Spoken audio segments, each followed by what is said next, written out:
The air inside the temple of Dendera was heavy, scented with incense and the faint sweetness of blue lotus. The river Nile flowed not far from the temple walls, its waters reflecting the pale morning light that filtered through the horizon. The priests were already awake. You can almost hear the faint sound of bronze sistrums shaking in the distance, their metallic hum mingling with the morning calls of ibis and herons. This was the world of Hathor, goddess of music, pleasure, love, and the eternal dance. The people of ancient Egypt revered her as the Lady of the Sycamore, mistress of drunkenness, and mother of joy. Yet beneath the radiant symbols of happiness and fertility lay an elaborate network of rituals, hierarchies, and disciplines maintained by those who served her most intimately, the Priestesses of Hathor. They were the dancers, the musicians, the women whose every movement was an offering to the divine, the sacred profession of joy. To modern eyes, it might seem strange that pleasure was once a form of worship.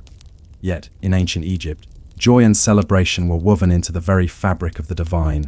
To serve Hathor was to preserve the balance between sorrow and delight, the same balance that kept the universe Samaod in order.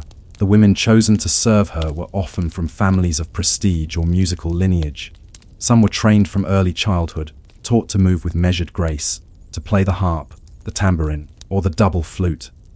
Their hands learned the rhythm of devotion, while their voices were schooled in hymns that recounted the many faces of Hathor, as lover, mother, protector, and avenger.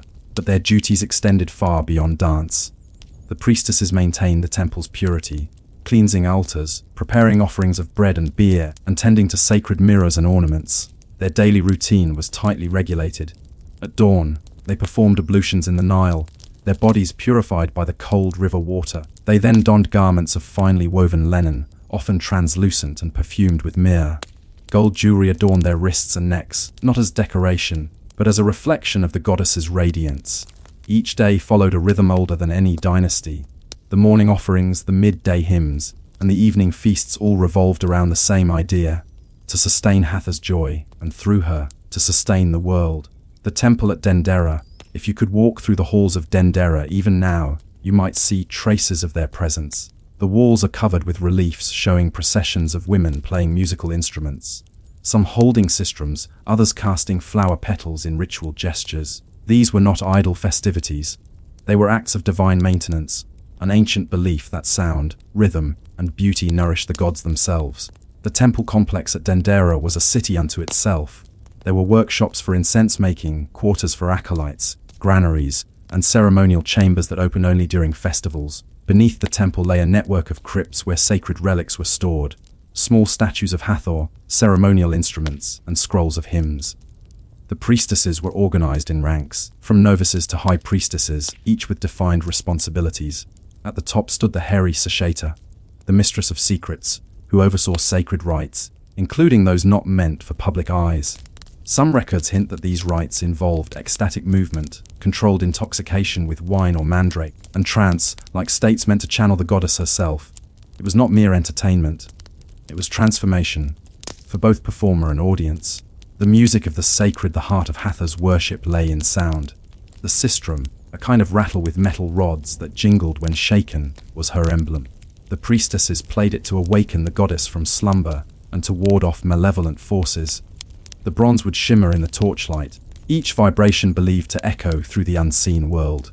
Egyptian hymns described the sistrum as the laughter of Hathor, a sound that kept chaos at bay. The priestess's music was thus a form of spiritual maintenance. Without it, the cosmos might fall out of tune. The songs themselves were composed in ancient Egyptian, their melodies lost to time.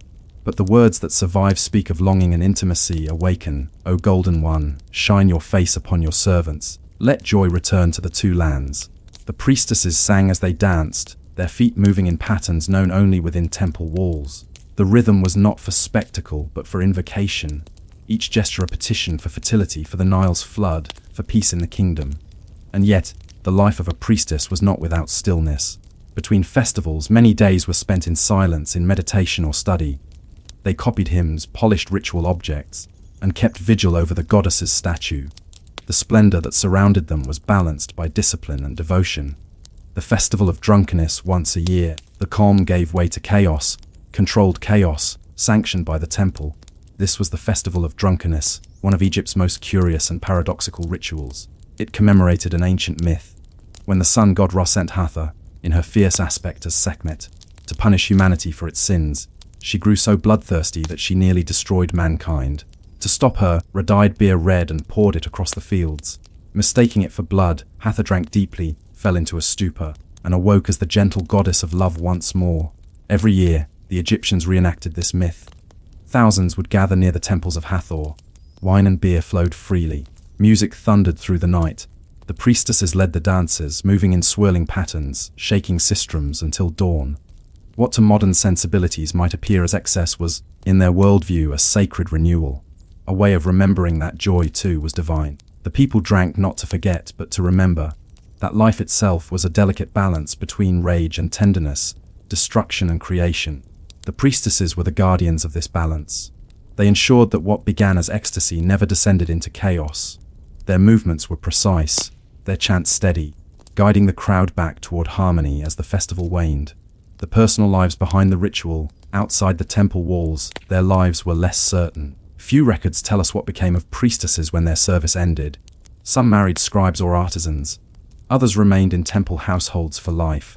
Their names, where recorded, are fragmentary. Henut-Mahate, Nefertopet, Teamotep. They lived within a social class both respected and contained. To the public, they were embodiments of beauty and sanctity, but their autonomy was limited. They could not own large estates or hold political office. Their power lay in ritual, not in rule. Yet through ritual they shaped the world. Each gesture, each note of music, each drop of scented oil was part of a cosmic system, an invisible machinery of devotion that kept the gods attentive and the kingdom stable. It was monotonous, perhaps, but it was order, and in that order lay security. Even the quietest duties had weight. When a priestess polished the bronze mirror used in the morning ceremony, she was symbolically restoring the light of the sun. When she cleaned the altar, she was banishing darkness. In this way, boredom itself became sacred, repetition as worship, precision as prayer. The fading of a tradition by the time of the late dynastic period, as Greek and Roman influences spread through Egypt, the cult of Hathor began to wane. Temples still functioned, and priestesses still danced, but their numbers diminished.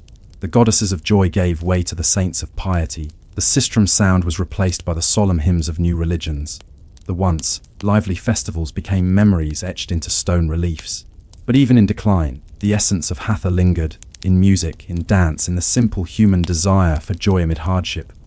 The priestesses may have faded from history, but their legacy lived quietly, shaping how later cultures understood art, pleasure, and devotion.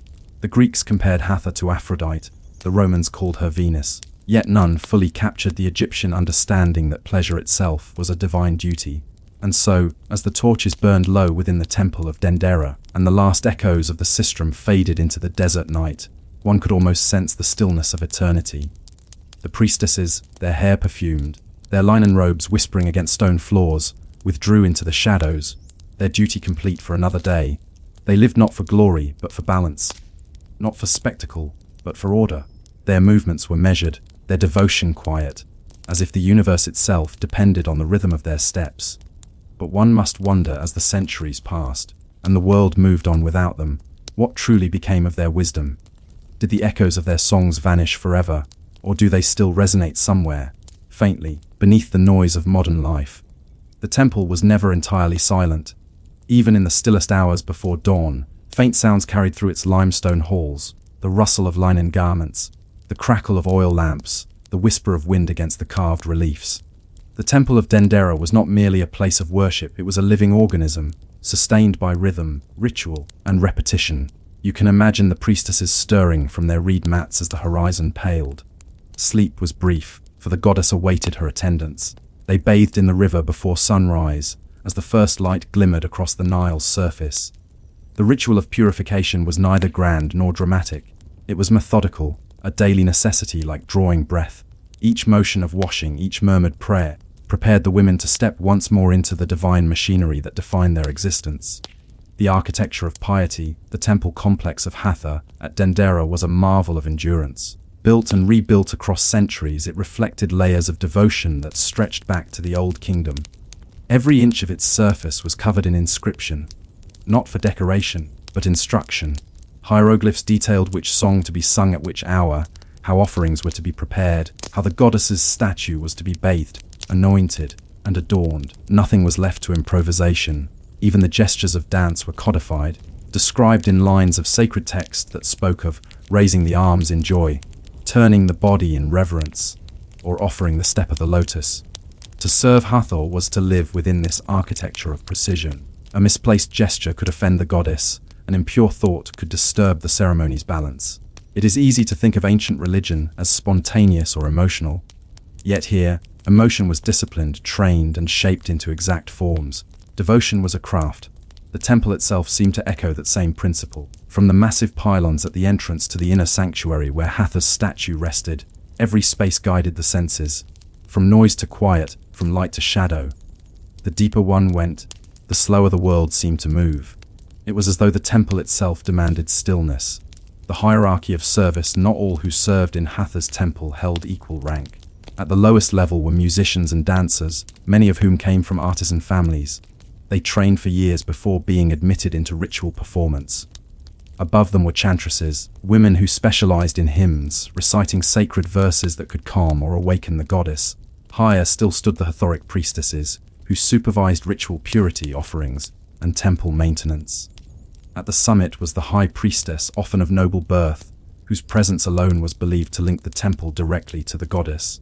She held the title Hemnetjer in Hathor, literally, servant of the god Hathor. Her duties were demanding. She oversaw festivals, managed temple estates, recorded offerings, and ensured the continuity of ritual. Her life was not one of leisure, but of unending responsibility.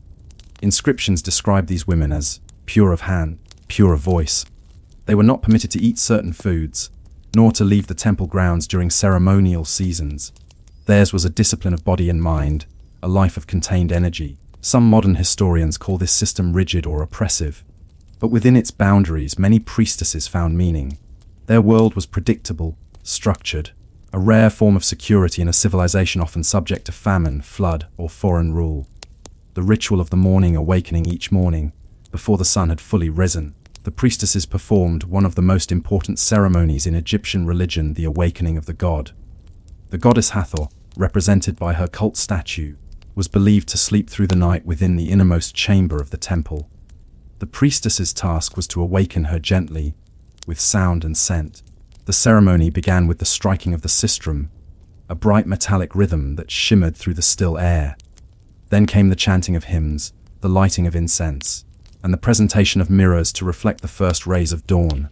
The high priestess would open the sanctuary doors, approach the veiled statue, and softly address the goddess, "Awake in peace. O Golden One, see the light of Ra, your father, arise in beauty, for the two lands rejoice." As she would then remove the goddess's night garments, cleanse the statue with sacred water, anoint it with perfumed oils, and clothe it in fresh linen.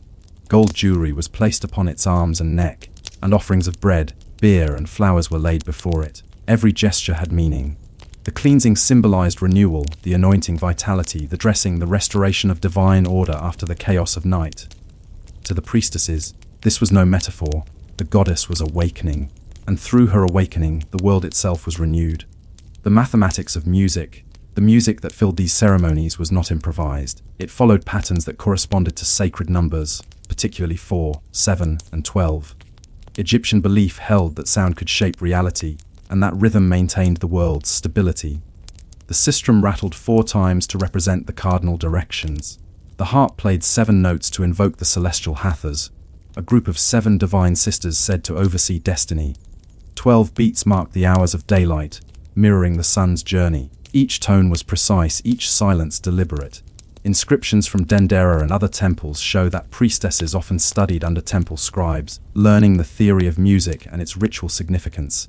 Their performances were less artistic expression than spiritual engineering, ensuring that the sounds resonated correctly within the cosmic order. Even the instruments were sacred. The sistrum's frame was shaped like the face of Hathor, with her cow's ears and serene smile. When it shook, it was said that her laughter filled the air. The menat necklace, another ritual instrument, was worn around the neck and rattled rhythmically to invoke her favor. Through these instruments, the priestesses became conduits for divine sound. Their music did not merely accompany the ritual, it was the ritual. The economics of worship behind the serenity of devotion lay in an intricate economic system. Temples were major landowners in ancient Egypt, possessing fields, vineyards, and livestock. The Dendera temple alone controlled thousands of acres, producing grain and wine that sustained both clergy and festival goers. The priestesses, though central to the temple's religious life, rarely managed these resources directly. Male administrators, often scribes or priests of lower rank, recorded the temple's income and expenditures. Still, the women's roles were indispensable. Without their ritual work, the temple's wealth meant nothing. Offerings were both symbolic and practical. Bread, beer, and meat offered to the goddess were later redistributed among temple staff. Leftover wine from festivals might be traded or stored. Nothing was wasted. It was a system of balance, the same concept of Ma'at expressed economically. Even in matters of accounting, the principle of harmony prevailed. Some scholars suggest that this structure allowed Egyptian temples to function as early social safety nets, feeding the poor during lean years. If so, then the priestesses, through their rituals, indirectly sustained not just the divine order but human society as well. The mystery of silence between festivals, life slowed, the temple's halls grew quiet, and the rhythm of the sistrum ceased. These silent months were devoted to maintenance and reflection. Priestesses would copy hymns on papyrus, repair ritual clothing, and polish bronze mirrors until they gleamed. Meditation was part of their daily routine. They were trained to sit for hours in stillness, focusing on breath and heartbeat, preparing themselves for future ceremonies. The silence was not emptiness, it was presence, a waiting between rhythms, much like the pause between two beats of a drum. In such moments, the temple must have felt timeless. Outside, the Nile continued its eternal cycle of flooding and retreat. The farmers sowed their fields, the children played by the riverbanks, and yet within those limestone walls, the world stood perfectly still. The spread of Hathor's worship, as Egypt expanded its influence through trade and diplomacy, Hathor's image traveled beyond her homeland. In Byblos, on the Phoenician coast, her temple stood near cedar forests, and local goddesses were identified with her. In Nubia, miners invoked her for protection in harsh deserts. Even far south at the Temple of Philae, Hathor's likeness adorned walls once dedicated to Isis. Her priestesses sometimes accompanied merchants or diplomats abroad, serving as ritual specialists. In doing so, they carried Egyptian culture and its quiet philosophies of joy and order across borders. One can imagine the contrast: the noise of foreign harbors, the smell of resin and salt, and amidst it all, a small procession of Egyptian women shaking bronze sistrums in measured rhythm, their devotion unchanged. The burden of perfection, to serve the goddess of beauty, was not always beautiful. The discipline demanded was severe. Priestesses could not display overt emotion during ceremony. Their movements had to be flawless, their demeanor calm. Mistakes were not tolerated lightly. Ancient records mention penalties for ritual impurity, sometimes temporary removal from service, sometimes expulsion. Emotional outbursts or failures of memory could be seen as signs of divine disfavor. This expectation of perfection created a life of tension beneath the serene surface. A dancer's misstep, a singer's cracked note, these were not small errors but cosmic disturbances. Every action carried weight. And yet, within that constant pressure lay something deeply human, the effort to achieve harmony, even when impossible to sustain. Perhaps that was the true essence of Hathor's worship, the endless striving for balance between delight and discipline, emotion and control. The quiet continuity centuries passed. Pharaohs rose and fell, dynasties shifted, foreign powers came and went. Through it all, the priestesses continued their work. They danced as the Persians ruled, sang under the Ptolemies, and still offered hymns when Rome claimed the Nile. The goddess's name might have changed pronunciation, but her image endured. The smiling face with cow's ears, carved into the stone capitals of the temple's columns. Even in the first centuries of the Common Era, travelers described women performing sacred music at Dendera. The world outside had changed completely, but inside those walls, time seemed to hesitate. Eventually, the rituals ceased, the sistrums fell silent, but their echoes remained, not in sound, but in the persistence of order, in the human desire to create meaning through repetition and beauty. You can almost feel that lingering silence, the calm after centuries of rhythm. The temple stands empty now, yet the carvings remain, their lines soft with age but still legible, whispering the same songs that once filled the air. And one cannot help but wonder, what did those last priestesses think as they realized their goddess's voice would soon fade from the earth? Did they grieve? Or did they trust that somewhere, somehow, the eternal rhythm would continue, just in another form? The desert night stretched wide around the temple of Dendera, silent except for the sigh of wind brushing against stone. Inside, torches flickered along the columned hall, casting slow, moving shadows across the carved faces of Hathor, her serene smile, her cow's ears, her eyes that seemed to gaze through time itself. It was near the end of an era. The Roman banners now fluttered along the Nile. The language of priests and scribes had begun to fade, replaced by Greek and Latin. Yet in this temple, the old rituals persisted. The priestesses of Hathor still performed their daily duties, though their numbers had dwindled. You can picture them moving through the halls before dawn, their linen robes pale in the lamplight. The sistrums rattled faintly, echoing through the sanctuaries that had seen 1,000 mornings just like this one. But the world outside had changed beyond recognition. The goddess, in decline by the 1st century CE, Egypt was no longer ruled by its own kings. The temples still operated, but the lifeblood of their economy, the land grants and offerings, had begun to dry up. The Roman administration taxed heavily, diverting resources to imperial coffers. The cult of Hathor, once among the most vibrant in the two lands, now existed at the margins of empire. The festivals continued, but on a smaller scale. The songs were sung, though few remembered all the verses. Some priestesses likely adapted, blending old rites with new philosophies. The lines between the Egyptian Hathor and the Greco-Roman Aphrodite blurred. Her temples became places where multiple traditions met, where Egyptian hymns mingled with Greek prayers to the goddess of love. But within that blending lay the quiet erosion of identity. The details, the precise movements, the sacred numbers, the ancient hymns, began to fade. And yet devotion persisted. The final generations of Hathor's priestesses refused to let the rhythm die. Even as their audience dwindled, they danced. Even as their offerings grew sparse, they sang. The ritual of farewell, there are fragments, faint inscriptions, and late hymns that suggest the priestesses may have held a ceremony of closure, a ritual farewell to their goddess as the temple's function declined. No direct record survives, but from parallels in other cults, we can imagine what such a ritual might have looked like. It would begin before dawn, as always. The high priestess, perhaps one of the last to bear the title Hemnetjer and Hathor, would enter the sanctuary with her attendants. The air would be cool, the scent of incense familiar. The statue of Hathor, polished bronze or gilded wood, stood in its shrine, the same image that generations had served.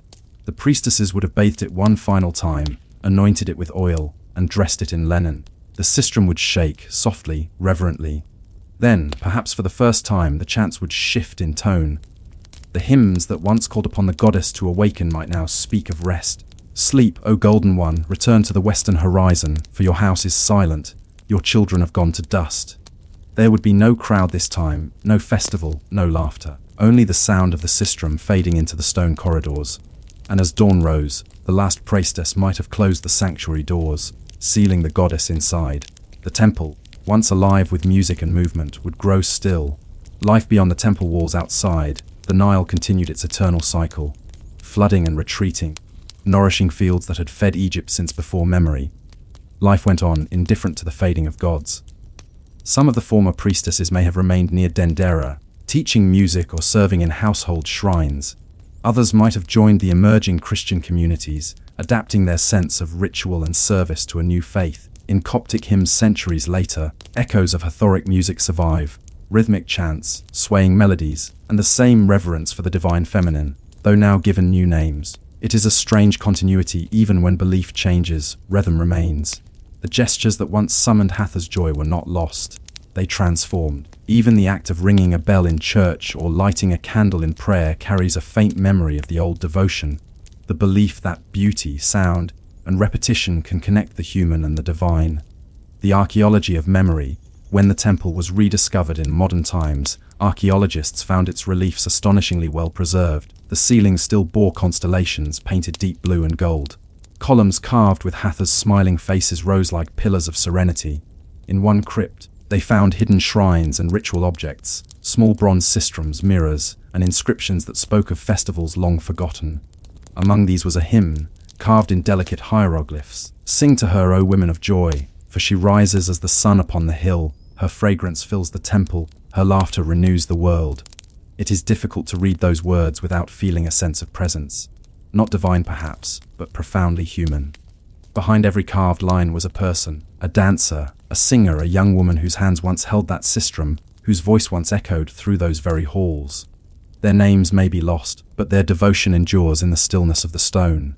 The rhythm that never ends. When we speak of history, we often think in terms of events, wars, kings, inventions. But beneath those noisy chapters lie quieter stories, the rhythms of daily devotion, the slow labor of faith maintained across generations. The priestesses of Hathor represent that quieter current of history. They were not queens nor conquerors. They did not rule or reform. They simply endured, performing the same rituals, day after day, century after century, until the world changed beyond recognition. And perhaps that is why their story feels both forgotten and eternal. Because repetition, though dull, is what holds civilization together. The act of sweeping the temple floor, of polishing the altar, of singing the same hymn at the same hour, these were small gestures of cosmic maintenance. In that sense, their work was not lost. It became the rhythm of humanity itself, the constant search for meaning through order and beauty. Reflections across time stand in the temple today, and you might hear it still. The tourists shuffle quietly, their footsteps echoing where once the sistrums sang. Light filters down through gaps in the roof, illuminating the carved eyes of Hathor. Dust floats in the air, drifting slowly, like incense smoke that has never quite dispersed. You may not see the priestesses, but their presence lingers, in the carved reliefs of dancers, in the faint grooves where thousands of feet once moved in ritual step. Each stone bears the imprint of repetition. Each column hums with the faint rhythm of centuries. And you, standing there in the silence, are part of it. You breathe in the same air, warmed by the same sun, drawn into the same slow continuity of time. Perhaps that is the final gift of Hathor's priestesses. Not ecstasy, but patience. The understanding that joy is not found in grand moments, but in the quiet endurance of daily acts. The world forgot their names, but not their rhythm. It carried on through time. In the measured chants of monasteries, the steady beat of drums in distant lands, the music played to soothe infants to sleep. Everywhere that humans move in harmony, where sound and ritual bind community together, there echoes the faint, steady music of Hathor's daughters. And as the desert wind moves once more across the stones of Dendera, one might imagine it carries their songs still, a dance that the world may endure. We sing so that dawn may come again. The morning air was thick with the scent of damp earth. Along the edge of the Euphrates River, the first light glimmered across irrigation channels, gliding over the reeds and settling upon the mud brick walls of a small settlement. The year was perhaps 300–400 BCE, though no one here would have counted years at all. You can imagine the scene. The villagers stirred slowly to life. Men stepped into fields lined with barley and emmer wheat, their sandals sinking into the wet clay. Women tended hearths and baked bread, the smoke rising in lazy spirals into the pale sky. And somewhere near the temple, seated on woven mats beneath a reed canopy, a group of men and women began their own daily work, shaping small bits of clay into tokens. They were not artisans, nor priests, nor farmers. They were something far more peculiar, record keepers in a world that had not yet invented writing. The clay that remembered before parchment, before papyrus, there was clay. It was everywhere in the ancient land between the rivers, the mud of Mesopotamia. It built their houses, sealed their jars, paved their walls. And in time, it became something even more powerful, a surface for memory. The people of this region, the Sumerians, learned that if you shaped wet clay into small tokens and let them dry, each could stand for something tangible. A sheep, a measure of barley, a jar of oil. A round token meant a jar of oil. A cone meant a measure of grain. A sphere represented livestock. Simple, unadorned, and endlessly practical. At first, these tokens were used informally. A shepherd might carry a few in his pouch to remind himself of what he owed to the temple's storehouse. But as settlements grew and agriculture expanded, the temple itself, the economic heart of the city, needed a system to keep track of its wealth. The tokens multiplied. There were tokens for loaves of bread, for days of labor, for baskets of dates, for lengths of woven cloth. Each one was a small, silent symbol of a transaction, a promise, a debt, a delivery. And from this quiet, meticulous practice, the roots of civilization began to take hold. The temple and the ledger in early Mesopotamia. The temple was not merely a place of worship. It was an institution, part warehouse, part bank, part administrative center. The temple of the goddess Inanna, or of Enlil, or of Ning-Ursu, might have overseen hundreds of workers, fields, and flocks. The temple collected grain and redistributed it. It stored wool and dispatched it to weavers. It received offerings, managed land, and even lent out seed grain in exchange for repayment after the harvest. All of this required record-keeping. Inside the temple's courtyard, Scribes, though not yet writers, sat with baskets of clay and reed tools. Each day, laborers would bring in their deliveries. The recorders would select the appropriate tokens, shape the menu if needed, and place them in small clay containers known as bulla, hollow spheres that acted as primitive ledgers. Before sealing the bulla, the recorder would roll a cylinder seal across its surface, imprinting the mark of the temple or the official responsible. When the transaction was complete, the bulla was baked to harden it, an unbreakable, indisputable record. If a dispute arose, if a worker claimed he had delivered more barley than the temple acknowledged, the bulla could be broken open to count the tokens inside. It was a system of absolute simplicity and enduring honesty. Each lump of clay was a fragment of trust, one that could outlast both memory and mortality. Counting by touch, imagine the texture of those tokens, cool, smooth, and faintly gritty against the skin. The record keeper's fingers would move swiftly, selecting, shaping, and pressing one token after another. There were no words exchanged beyond the practical. A farmer steps forward, head bowed. He presents a basket of barley. The recorder nods, takes 3 conical tokens and drops them into the bulla. Another man comes with 2 lambs, 2 spherical tokens follow. The seal is rolled, the bulla dries in the sun. Each gesture becomes part of a larger rhythm, the rhythm of bureaucracy long before ink touched parchment. This was not art. It was administration, patient, repetitive, and utterly essential. And yet, it was also the first attempt to make thought permanent. The weight of grain, the value of order to modern sensibilities. This might seem dull work, but it was revolutionary. Before tokens, trade depended on trust and memory. After tokens, it depended on system. That change, quiet and unnoticed at first, transformed human life. With tokens and bully, communities could grow beyond the limits of personal trust. The temple could store, distribute, and plan for thousands of people. Grain could be accounted for across seasons. Labor could be organized, debts tracked, and rations distributed without chaos. The entire concept of order, the notion that the affairs of society could be made legible, predictable, and fair, began here among piles of clay. It is tempting to imagine these early accountants as dull bureaucrats, but in truth they were innovators. Theirs was not a creative art, but a structural one. They invented abstraction itself. A single token stood for many bushels. A handful of clay shapes could stand for an entire harvest. Human thought had begun to move beyond the immediate and into the symbolic. From counting to writing as centuries passed, the system grew more complex. More goods were traded, more workers were employed, more fields were cultivated. The number of tokens, and the combinations of them, became overwhelming. Sometime around 3200 BCE, a simple but profound change occurred. Instead of sealing tokens inside a clay envelope, record keepers began pressing the shapes onto the outside of the bulla before sealing it. This way, one could see the record without breaking it open. Soon after, someone realized that the impressions themselves could stand alone, no tokens needed. The clay tablet had been born. What began as counting became writing. The impressions evolved into marks, the marks into signs, the signs into pictographs that represented not only numbers but also things, names, and even actions. By 3000 BCE, the first true written records appear, administrative tablets from Uruk and Ur. They list deliveries of barley, payments to workers, rations of beer. The earliest documents in human history are not poems, prayers, or stories, but ledgers. The accountant came before the author. The shape of a civilization, each day's work left behind more tablets, more data. The temple walls filled with shelves stacked high with clay records. Entire rooms were devoted to archives. Hundreds of tablets lined up neatly, each one a tiny monument to ordinary transactions. To read them today is to enter a world of precision. 20 measures of barley delivered to the granary of Inanna, 6 sheep transferred to the temple herders, 3 jars of oil distributed among the weavers.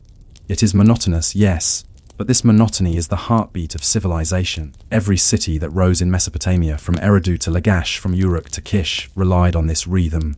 Barley, oil, wool, silver, labor, all catalogued, balanced, and recorded. The priests, accountants became powerful not because they ruled armies, but because they ruled information. Their clay tablets outlasted empires. The buildings they worked in crumbled. Their names vanished, yet the tablets remained still legible, still precise. It is a curious thought that dullest work created the most enduring legacy, the human side of bureaucracy, and yet, behind this machinery of clay and counting were real people. Tired, careful, and profoundly human. We can glimpse them through their mistakes. Some tablets show erasures, where a scribe miscounted. Others bear fingerprints, smudged where the clay was still wet. Sometimes, among the lists and tallies, a small personal mark appears, a seal impression showing a man leading a goat or a woman holding a jar. These were not decorative. They were signatures, symbols of responsibility. One can almost feel their anxiety, the desire to ensure the record was exact, that no one could accuse them of error or deceit. Because in a world ruled by harvests and droughts, a single number could mean the difference between feast and famine. The dull miracle as the sun climbs higher, the record keepers finish their morning work. The clay bulla lie drying in the heat, hundreds of them, each one filled with small tokens that tell the story of another day in the life of the city. It is quiet work, boring work even, but it is also civilization in its purest form, the transformation of chaos into pattern, of memory into permanence.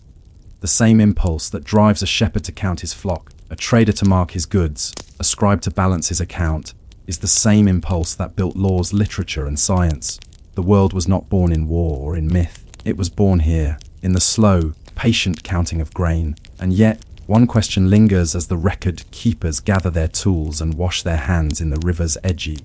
Did they know what they were inventing? Did they sense, as they pressed their tokens into clay, that they were shaping not only records, but the very language of human thought? The afternoon heat lay heavy upon the plain.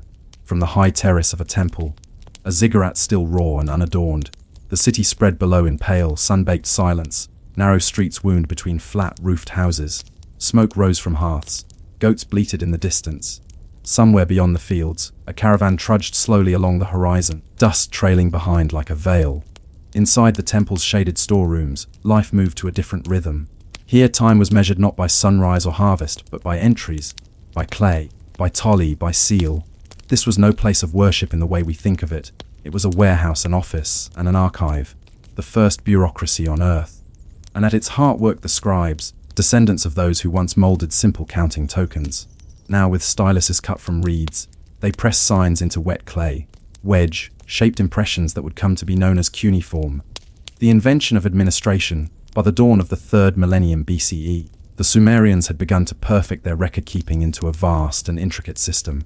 Every field, every sheep, every worker, every jar of beer, all could be measured, counted, and logged. The temple, known as the Asa House, was the economic core of the city. It managed both divine offerings and human labor. The gods, after all, required constant service, and their priests required steady resources. The temple lands stretched across the alluvial plain, thousands of acres of barley and flax. Each season, the temple assigned plots to farmers, who owed a portion of their harvest in return. Shepherds watched over the flocks owned by the god. Fishermen brought their catch to the temple granaries. Brewers fermented grain into beer for rations. Every product that moved in or out of these storerooms was inscribed on tablets. Every delivery stamped with a seal. What had begun as a simple way to remember now became the foundation of control.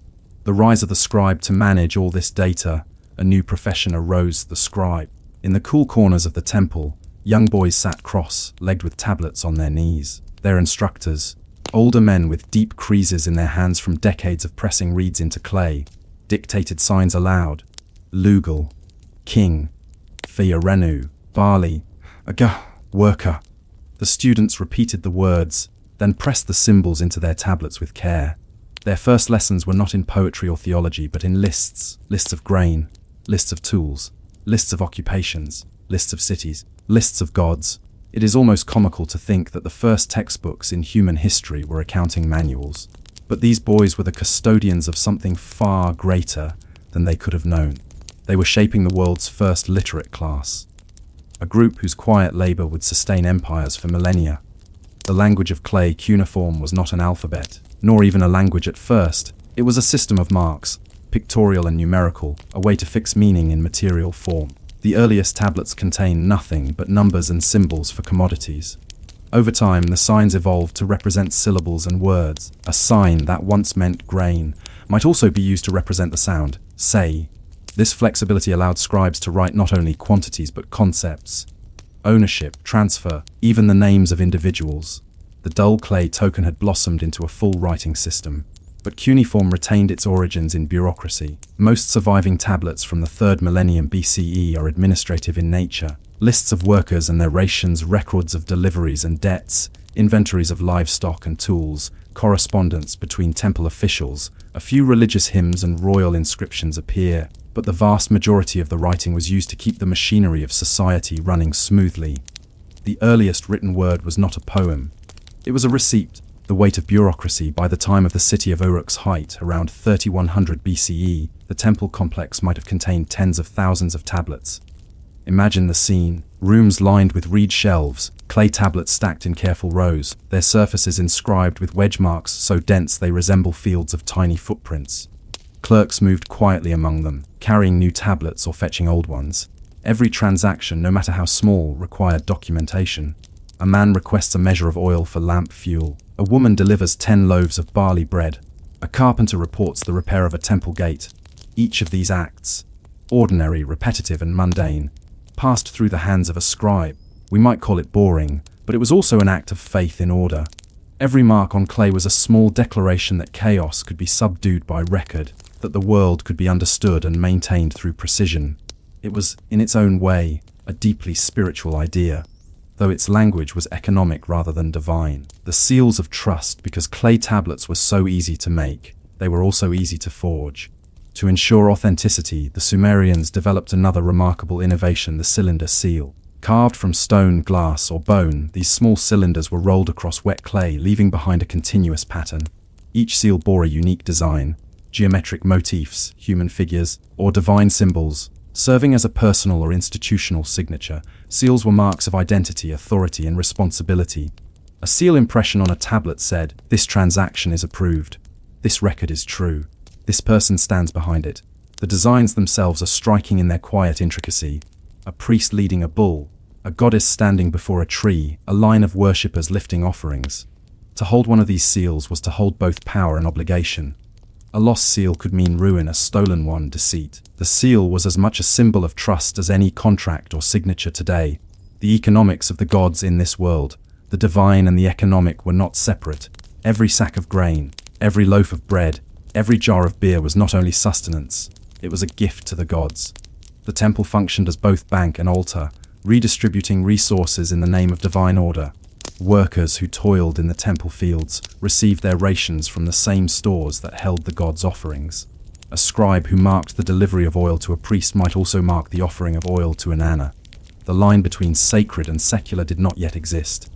To count was to worship, to measure was to honor the gods. To keep an accurate record was an act of devotion. The Sumerians had no word for economy. They would have called it life. When counting became power over generations, as temple bureaucracies expanded, so too did their influence. The scribes, with their command of symbols and seals, became indispensable. They were not priests, yet they managed the gods' wealth. Not kings, yet they held the records that underpinned the city's stability. A ruler might rise or fall, but the scribes remained patient, anonymous, and essential. Even kings bowed to their ledgers. A tablet could outlast a reign. By 2500 BCE, entire administrations existed to maintain records for irrigation canals, construction projects, and tax collections. Armies marched and temples flourished, but always behind them were the quiet hands of the scribes, the keepers of civilization's paperwork. One could almost say that writing itself was invented not by poets or prophets, but by clerks. And while their world might appear dull to us, their work laid the foundation for the very notion of governance, law, and commerce. A world of lists. The surviving tablets from this age read like the whisper of a machine at work.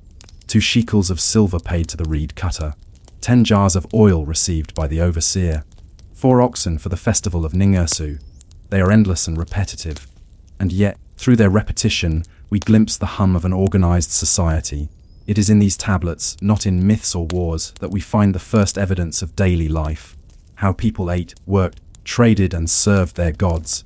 Each number, each mark, each impression is a thread connecting us to that quiet, unhurried world. A world where civilization was built not by heroes, but by accountants. The endurance of clay. Thousands of years later, archaeologists would uncover these tablets. Still legible, still intact, their wedge marks sharp against the baked surface. Paper decays, ink fades, stone erodes, but clay endures. A single administrative record, once dismissed as mundane, can reveal an entire economic system, a network of human relationships, even the beginnings of written law. Through them, the voices of the forgotten return: the woman who delivered barley, the man who owed 3 goats, the scribe who pressed his mark and then set the tablet aside, unaware that it would outlast empires. The temple bells sound faintly in the distance, summoning workers from the fields. The scribes pause, stretching their stiff fingers, setting their styluses down beside the drying tablets. Outside, the river glitters under the late sun. The day's accounting is done, and yet one question lingers. When does record-keeping cease to be a tool and become a ruler in its own right? When the symbols themselves hold more power than the people they represent, what happens to the meaning of the world they once described? The day is ending in the city of Uruk. The sky turns a slow bronze color as the sun lowers behind the distant western marshes. The heat of the afternoon seeps out of the mud-brick walls, and the smell of baked earth fills the streets. Down in the temple courtyards, the last of the day's tablets lie drying on reed mats. Scribes have finished their work, but the quiet hum of administration lingers. The soft scraping of clay, the fading echo of seals being pressed, the shuffle of sandals across the dust. In this stillness, something monumental is taking shape, though no one yet realizes it. For what began as counting grain and sheep will soon evolve into something far greater, the architecture of recorded thought itself. From ledgers to language, the scribes of Uruk and Ur began by writing numbers and quantities. But their marks grew ambitious. As they refined their system, they discovered that symbols could represent not only physical goods, but also ideas, ownership, obligation, command. A wedge could mean 10. 2 wedges could mean 20, but a wedge beside a pictogram might mean 10 measures delivered, or 10 measures owed. Soon, these marks began to form patterns, not just records, but statements. The first written phrases appear around 3000 BCE, 30 jars of beer delivered to the workers, 4 oxen assigned to the temple festival, rations distributed by the overseer. At first, these statements were purely administrative, but their structure, subject, verb, object, hinted at something profound.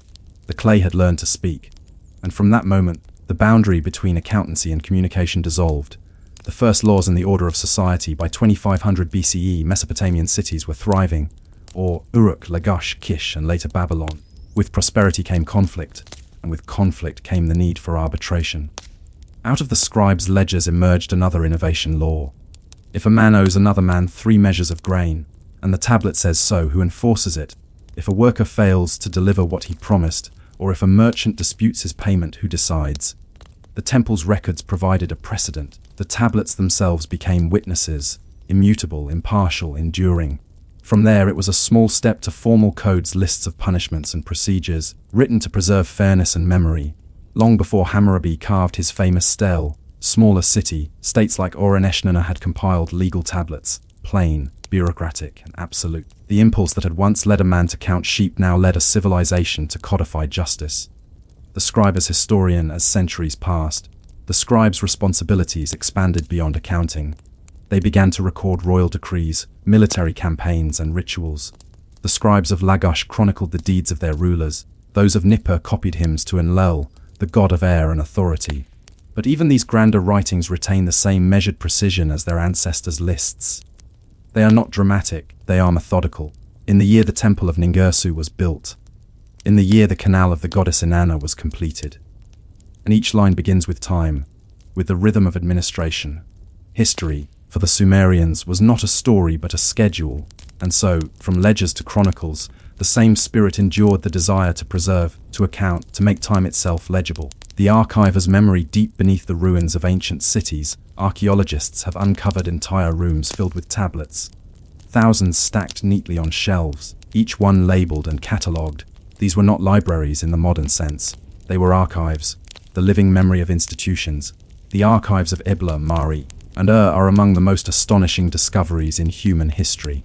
In them, the pulse of everyday life beats softly across millennia.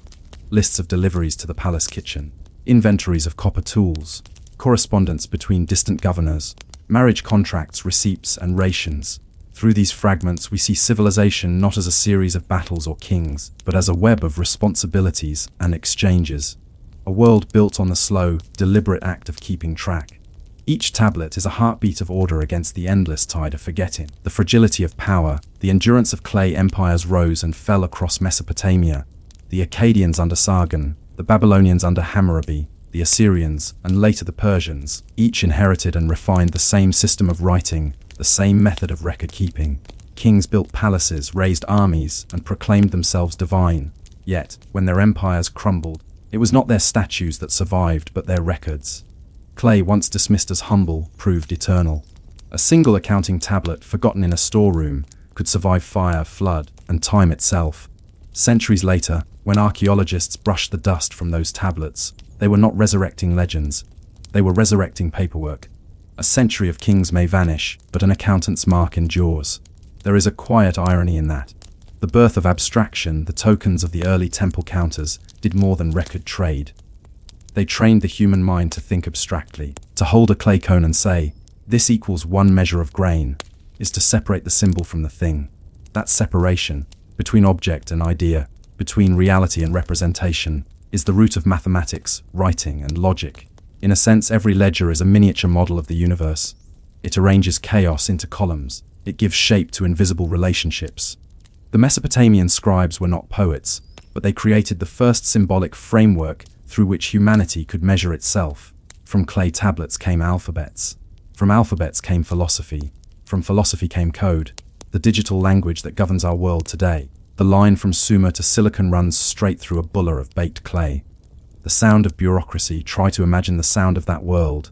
The slap of wet clay on reed mats, the rasp of a stylus cutting into the surface, the murmur of clerks comparing tollies, the faint tinkling of cylinder seals rolling across tablets. This was the sound of the world's first office. There were no typewriters, no machines, only rhythm. The slow, deliberate pace of civilization sorting itself into order. It is strangely peaceful to picture it, hundreds of scribes in long, open halls, the sunlight slanting through lattice windows, each man bent over his tablet, copying, counting, and marking. In that monotony was meaning, in that repetition, progress. The inheritance of the scribes. By the late Bronze Age, scribes had become an elite class. They trained for years, memorizing not only signs and numbers but entire languages. Sumerian, Akkadian, later Babylonian. Their profession was respected but demanding. A famous school text from the city of Nippur, dated around 1800 BCE, captures a student's complaint. The teacher spoke to me, saying, "Why are your tablets not written?" I was afraid and stayed silent. He beat me and I wept. When my father heard, he gave the teacher a gift. Then the teacher was kind to me again. It is a small, humorous glimpse of an old truth: bureaucracy breeds both discipline and fatigue. And yet these wary students were heirs to a monumental tradition. They preserved not just data, but continuity, the idea that information could transcend generations. Without them, history would be nothing but rumor. Civilization's first sleepwalkers in many ways, the Sumerian record keepers were the first sleepwalkers of civilization, people who, by repeating simple actions, unknowingly set the world on its long path toward complexity. Each clay impression was a small step in an unconscious march toward modernity. They did not know that their ledgers would become literature, their receipts would become religion, their accounts would give rise to law. They were simply trying to make sure that no one stole too much barley, and yet, through that humble act of order, they reshaped what it meant to be human, to think, to abstract, to remember. The echo of the clay, the temple of Uruk, has long since crumbled. The reeds are gone, the canals filled with sand, the river has changed its course. But in museum vaults across the world, the clay tablets remain. Thousands of them, each one whispering the same quiet messages someone once cared enough to count. The accountants of Sumer, the brick counters of Mesopotamia, did not conquer lands or inspire myth. They built something far more enduring, the possibility of permanence. Their dull precision gave birth to all later beauty, and as you picture them, seated cross-legged in the dim light, shaping clay beneath their thumbs, pressing their styluses with unhurried care, you might wonder, you said, yes, the 16th century dawned slowly over Paris. The bells still rang from Notre Dame, calling the faithful to Mass, but the city that answered had changed. The narrow medieval lanes had widened in places, and the steady pulse of the old trades. The coopers, the cobblers, the chandlers, now shared their space with merchants, printers, and foreign goods. Among the older guilds, the corporation des Chandeliers felt the shift most keenly.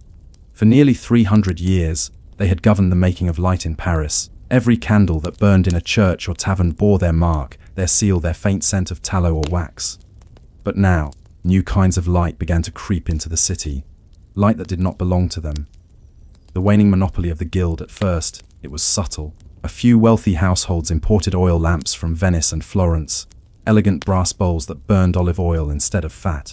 Their light was gentler, their smoke less heavy. The rich began to speak of refined illumination, of civility, the art of soft light over dinner, of reflection rather than heat. For the Chandlers, this new taste was a quiet insult. Their candles had lit cathedrals and crowned kings, but now people spoke of them as coarse, smoky, even old-fashioned. The guild tried to maintain control through law. They petitioned the city provost to restrict the sale of foreign oils and lamps. They argued that unlicensed merchants endangered the safety of Paris, that oil lamps, if knocked over, could start fires. Sometimes the city listened, sometimes it didn't. The authority of the guilds, like the light of their candles, flickered in the new winds of commerce. Printing and the night, the invention of printing, only deepened their struggle. Before, night had belonged to the Chandlers. When the sun fell, and homes and monasteries lit their candles to read or pray, their craft came to life. But printing extended the day. Scholars, merchants, and clerics worked later into the night, their eyes drawn to the new books that poured from presses in Latin, French, and Italian. They needed light, brighter, steadier light. The Chandlers tried to keep up. Beeswax candles were refined and filtered more carefully than ever. Some makers began bleaching wax in the open air, laying thin sheets in the sunlight until they turned white as ivory. The resulting candles were costly but beautiful. They burned evenly, without smoke, with a flame clear enough for study. Yet even this refinement could not compete with the growing efficiency of oil lamps, which could burn for hours without attention. The rhythm of dipping, that slow and ancient gesture, began to seem antiquated in a city that now prized speed. Still, in the quiet quarters near the sign, the old workshops persisted. You could hear the clink of iron pots and the steady drip of cooling wax.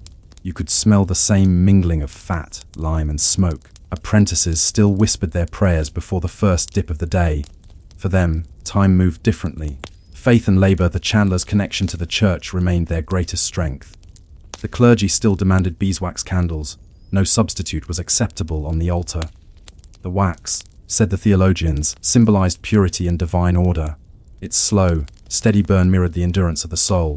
This demand kept the guild alive long after tallow fell out of favor. Each year, during Candlemas, the feast of the purification, the Chandlers processed through the streets carrying the fruit of their labor. It was a parade of light, hundreds of candles held aloft in cold February air, their flames bending in the wind. The streets of Paris glowed faintly gold against the grey stone. But for the candle makers themselves, Candlemas carried a melancholy sweetness. They knew that, outside these holy days, fewer and fewer people depended on them. Their children were leaving the trade. Their guild meetings grew quieter. The brotherhood still gathered for feasts, reciting prayers for the souls of deceased members.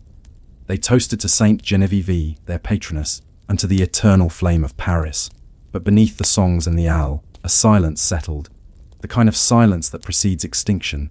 The new flame, by the 17th century, spermaceti, a waxy oil derived from Wales, reached Paris through maritime trade. It burned with a bright white flame, nearly odorless. The Chandlers despised it at first, calling it oil of the beast without sanctity. Yet profit overcame resistance. Some guild members quietly experimented with mixtures, a little whale oil to harden the tallow, a touch of resin to mask its scent. The result was astonishing. Cleaner candles that dripped less and burned longer. Innovation, long resisted, now crept into the old halls of tradition. Still, there were limits. The Chandlers' guilds were bound by statute to preserve the ancient manner of production. Experimentation risked expulsion, so progress happened in secret, in back rooms, behind shuttered doors, where vats bubbled with forbidden mixtures. The irony was plain: the makers of light now worked in darkness. The enlightened city, by the early 1700s, Paris began to earn its later title, La Ville Lumière, the City of Light. But it was no longer the Chandler's light that gave it that name. The first public street lamps appeared under Louis IV. At first they burned oil, tended each evening by men who climbed ladders with long poles. The Chandlers tried to claim jurisdiction, arguing that light by ancient right belonged to them. The city officials disagreed. A new order of illumination emerged, rational, civic, regulated not by guilds or faith, but by bureaucracy. And with it, a new kind of night was born. The warm, uneven glow of tallow and wax was replaced by the steadier shine of oil. The shadows of centuries-old buildings no longer danced with flame. They stood still, precise, modern. The Chandlers' trade, once bound to the pulse of the church and the rhythm of prayer, now seemed quaint. Light had become a science, not a devotion. The end of the guild in 1776, a royal decree dissolved many of Paris's medieval guilds. The Corporation des Chandeliers, along with dozens of other craft brotherhoods, was officially abolished in the name of progress and free trade. Their seals, their statutes, their ancient privileges, all gone. Some former masters continued their work as independent tradesmen. Others adapted, becoming merchants of oils and lamps. The youngest apprentices, seeing no future in tallow or wax, turned to the new trades, printing, metalwork, or glass blowing. And yet, even in the age of enlightenment, the city could not completely abandon its old light. Churches still demanded beeswax for mass. Funeral candles still burned beside the dead. Lovers still lit candles in garrets, and poets still wrote by their glow. The chandlers had lost their monopoly, but their craft, the slow, patient making of flame, endured quietly, tucked into the corners of memory and ritual. The memory of the flame. If you were to walk through Paris centuries later, through the shadowed streets near St. Jacques, or the old Latin Quarter, you might still catch the faint smell of tallow on a damp evening. You might see a shop window where candles burn in rows, their wax gleaming softly in the glass. The people who pass by seldom think of the men and women who once labored over every inch of that wax, who measured each wick by hand, who stirred boiling fat until their clothes smoked with the scent of their trade. But their work lives on in the symbolism of every candle that burns in prayer, in mourning, or in love. Each flicker carries within it the memory of that ancient rhythm. Dip, cool, dip again. The rhythm that once kept an entire city alive after sunset. The chandlers may have vanished from the guild rolls, but they remain invisibly in the very language of light. To this day, the French still call the act of lighting a candle allumer un chandelle, to light a chandler's work. The world, of course, moved on. Gaslight, then electricity, replaced the need for tallow, beeswax, and oil. But in every flicker of candlelight that still graces a dinner table, an altar, or a vigil, there lingers something older than progress, something human, humble, and handmade, a quiet endurance that once turned the darkness into faith. And perhaps, if you looked closely enough at the flame, you might still see them, the candle makers of medieval Paris, dipping their wicks in silence, their faces lit by the glow of a craft that refused to die completely. The morning air in the mountains of Sichuan was thick with mist. From a distance, the slopes appeared to ripple, not with water, but with rows upon rows of tea bushes, their small green leaves glistening with dew. The sound of cicadas rose with the heat, mingling with the low murmur of human movement, the grunts of men tightening their shoulder straps, the rustle of woven baskets, the creak of bamboo poles bending under immense weight. They were called the tea porters, or chadan, the human engines of China's tea trade. By the 12th century, during the height of the Song dynasty, tea had become both a sacred ritual and a crucial economic force. The imperial court demanded it in vast quantities. For tribute, ceremony, and daily consumption, Buddhist monasteries brewed it before dawn, officials sipped it between scrolls, peasants drank it to soothe hunger. But for all its refinement, tea began as something brutally physical. Leaves gathered by hand, dried in smoke, pressed into bricks, and carried, one agonizing step at a time, across some of the most treacherous terrain on earth. A country built on tea. In the markets of Chengdu, tea was money. Bricks of compressed tea, stamped with dragon seals or inscriptions of the emperor's reign, circulated like currency. You could pay your taxes with tea, your rent with tea, even bribe an official with a particularly fine brick from the mountain estates. But to reach those markets, to turn mountain leaves into imperial tribute, required an army of men who were largely invisible to the literate world. The poets wrote of tea's fragrance, its meditative calm, its pale, green clarity. They did not write of the men who carried it, and yet, without them, the tea culture of China, and eventually the world, would never have existed. The tea porters formed an unspoken brotherhood. They were peasants and former soldiers, men from poor villages along the upper Yangtze.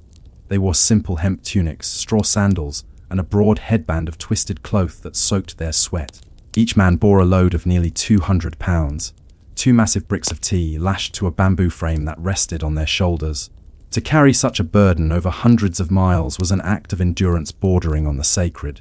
The road of 10,000 steps, the path from the tea growing regions of Sichuan and Yunnan to the frontier markets of Tibet, was known simply as the Tea Horse Road.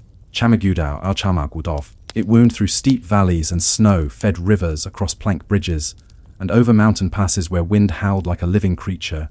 Every step mattered. The porters moved in long lines, dozens or even hundreds at a time.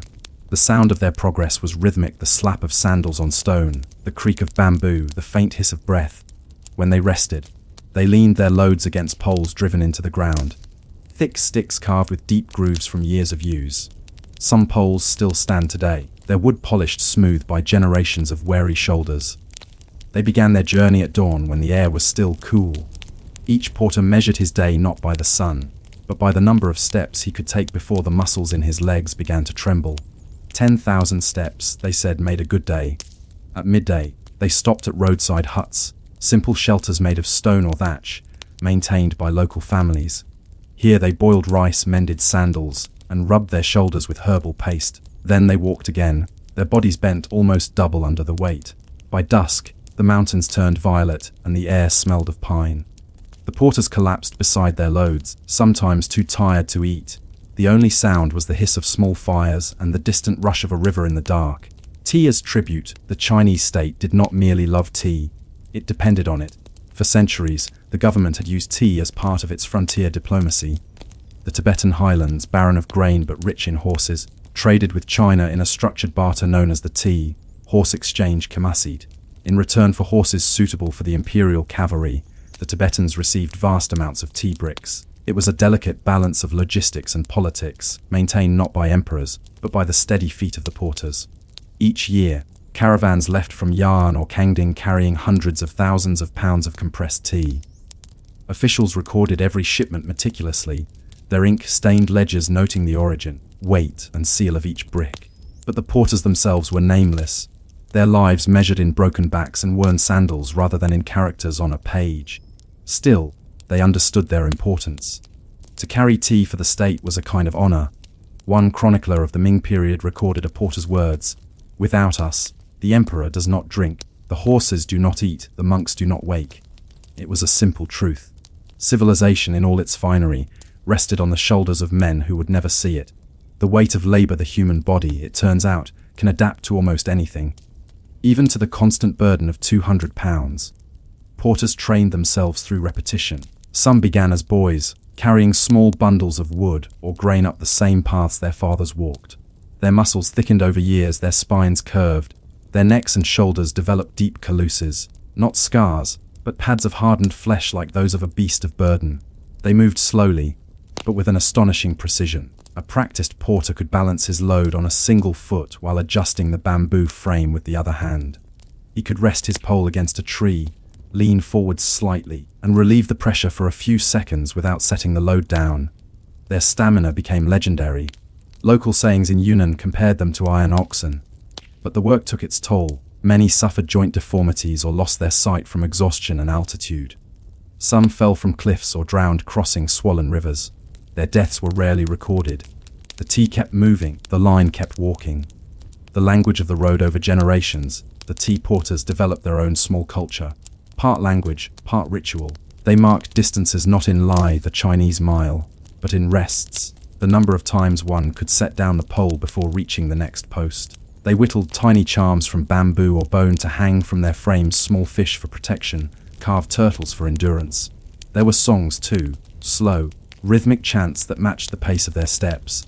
The songs often told of home, of wives waiting by riverbanks, of the long road ahead. Few were written down, but travelers recorded fragments. Step and breathe, step and breathe. The mountain does not move, the tea must go. At night, they shared rice wine or tea boiled in soot, blackened pots.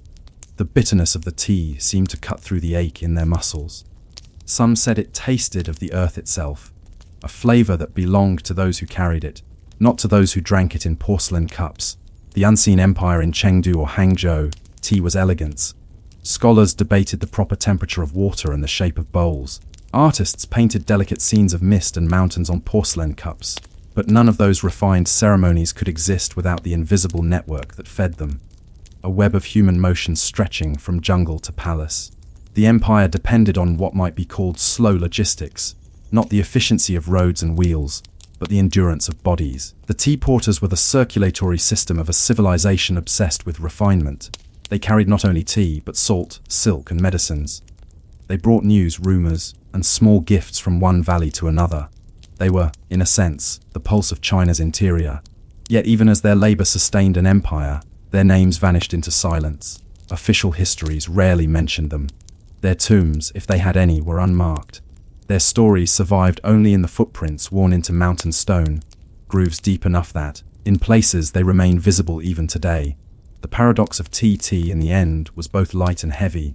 To the court, it was a symbol of clarity, of calm, refinement, and order. To the monks, it was a path to wakefulness and spiritual focus. But for the men who carried it, T was weight, literal, crushing weight. They lived in a world defined not by serenity but by strain, by the H of the human frame under endless pressure. And yet, there was dignity in that burden. Each brick they carried connected two worlds, the cultivated stillness of the monastery and the mud-soaked toil of the road. The paradox was simple. The serenity of one depended entirely on the suffering of the other. And perhaps that, too, is part of what made tea sacred, not its flavor or fragrance, but the immense human effort that brought it to the cup. The tea porters walked on, day after day, step after step through rain, mist, and sun. Some never returned from the mountains. Others grew old, their bodies bent like the roads they had traveled, and retired to villages near the trade posts. They became storytellers, speaking of the long roads where clouds touched the ground. And as they spoke, the next generation listened, young men tightening their straps, testing their shoulders, ready to bear the same ancient weight, for the tea must always go. But what happened when the empire began to change, when new roads, new powers, and new appetites redefined what tea meant, and who carried it? The porters were already walking when dawn spilled through the ravines, painting the fog a thin gold. Their poles creaked in unison. The rhythm, step, breath, lift, rest, had the cadence of prayer. By now each man's back had molded itself to the curve of the bamboo frame. The faint grooves on their shoulders were not wounds anymore. They were part of their bodies, just as the mountains were part of the road. It was the 14th century, and the empire was shifting again. The Mongols ruled now, the Yuan dynasty, and the trade that once belonged solely to the emperor's tribute network had become something larger, looser, and more dangerous. Tea, once a symbol of Chinese refinement, had become a currency of survival across the plateau. The expanding web under the Yuan borders meant less. Roads open to merchants, caravans, and smugglers who had once been forbidden to trade freely. The tea horse road grew longer, its arteries branching toward the Himalayas and into the wild terrain of what is now Nepal, Bhutan, and northern India. Tea moved outward, salt wool and horses moved inward. But the road did not modernize. There were no carts, no wheeled wagons. The terrain forbade them. Only the human body could bear the task. In some places, the steps were carved directly into the rock, thousands upon thousands of them, slick with moss and mist.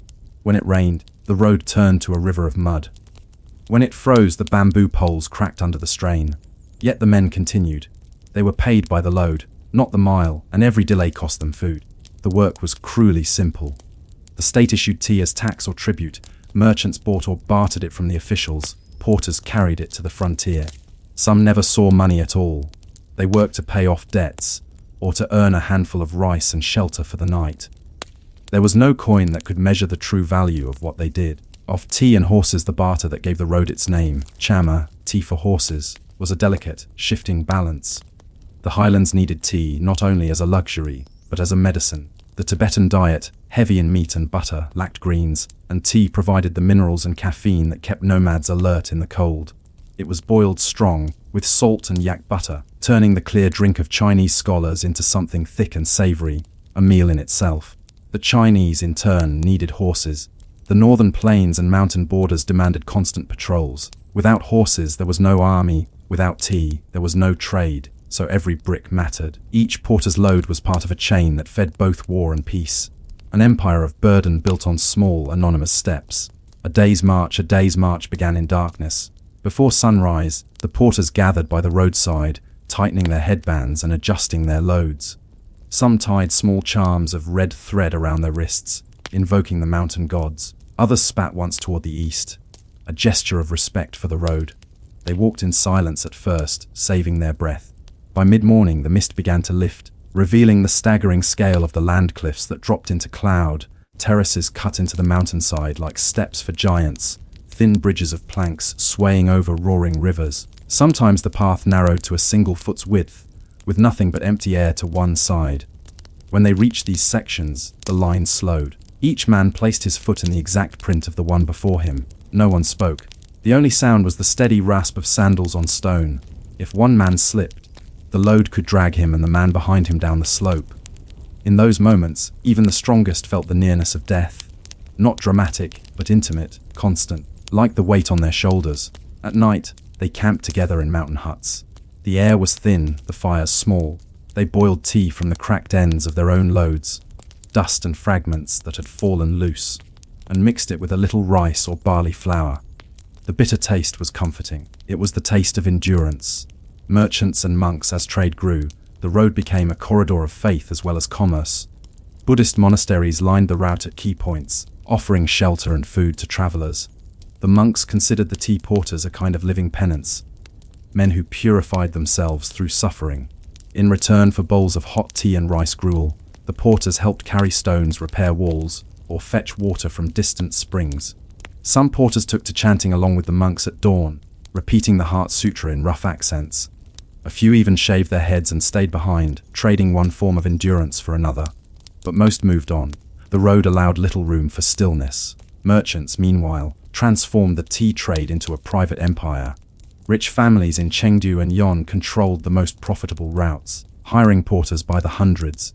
They paid in copper coins or salt, sometimes in small tea bricks the porters could sell later. At the upper end of the trade, fortunes were made. At the lower end, men died in silence. The record of weights in certain archives of the Ming dynasty, a few rare documents survive.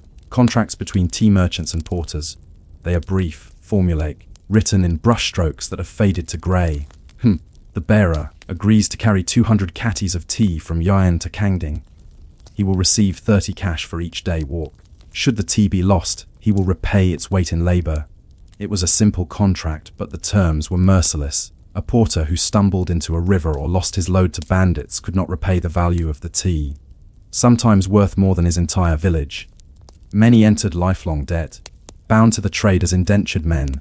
And yet, despite the hardship, there was pride. To be a tea porter was to belong to something larger than poverty, to the rhythm of the empire itself. The porters walked not only for survival, but for the unspoken knowledge that the empire's order depended on their persistence. Their sweat watered the roots of civilization. The smell of the road.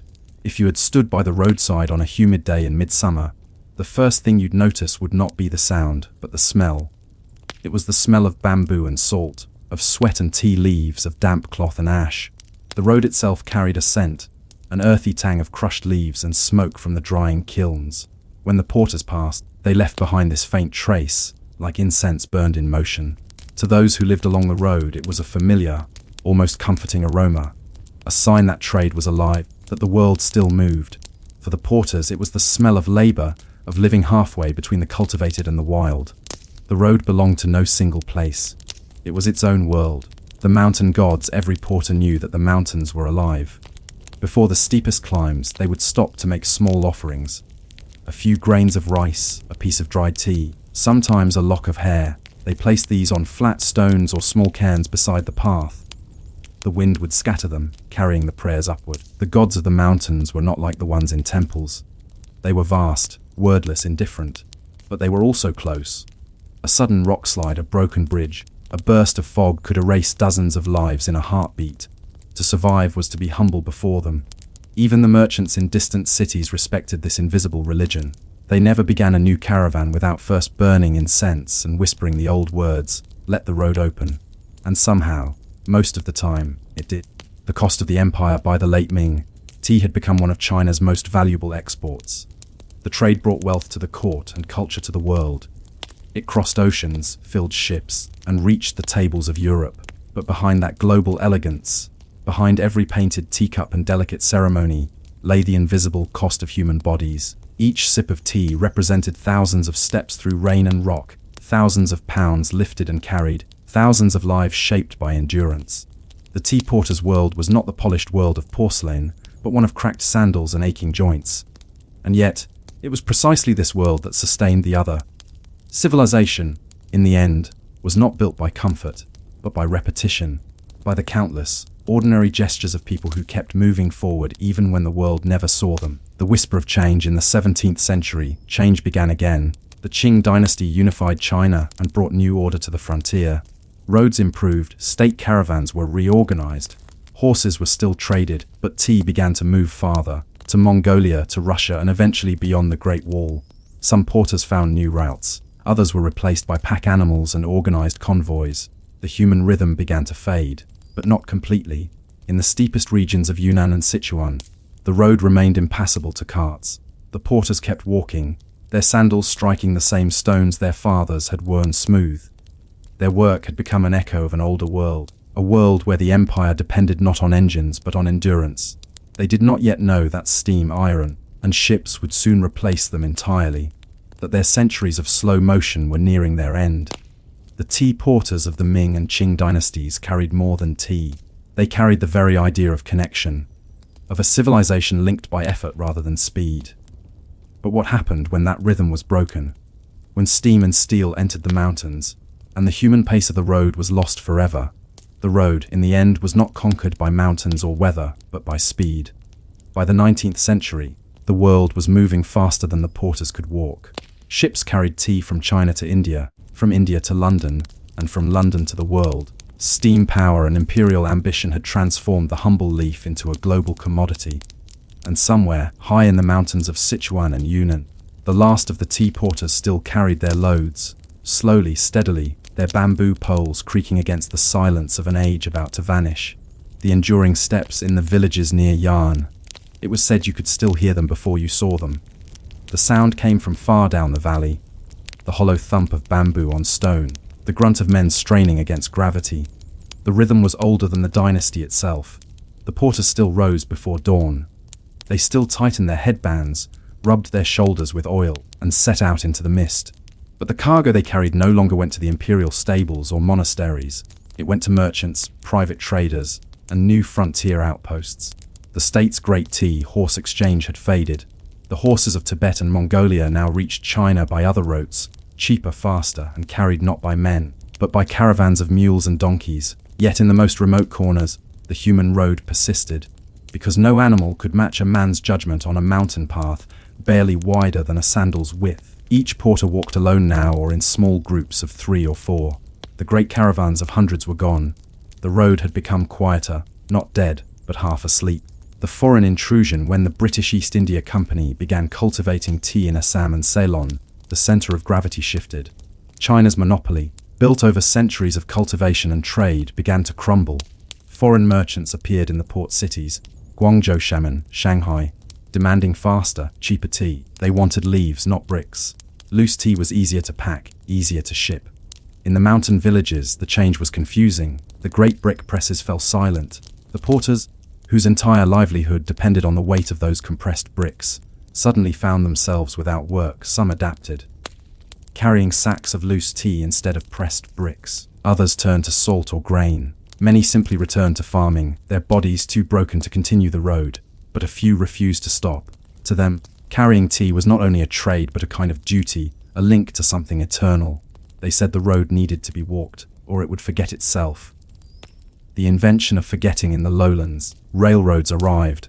Iron tracks cut through valleys where the tea porters had once walked for weeks. The first train from Chengdu to the frontier could carry more in a day than 100 men could in a month. Progress, it seemed, had no need for patience. The younger generation saw the porters as relics, figures from an older, slower age. The world of bamboo frames and hemp sandals had become a curiosity. And yet, when trains broke down or floods washed away the tracks, the same villagers still called for them.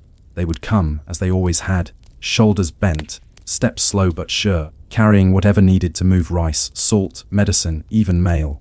To watch them was to watch time itself refusing to vanish. The weight of memory in the late Qing dynasty, a provincial official traveling through Sichuan wrote in his diary, "These men are ghosts of the old road. They move as if born to burden. Each carries his life upon his back." When I asked why he does not use a mule, he said, "The mountain knows my feet."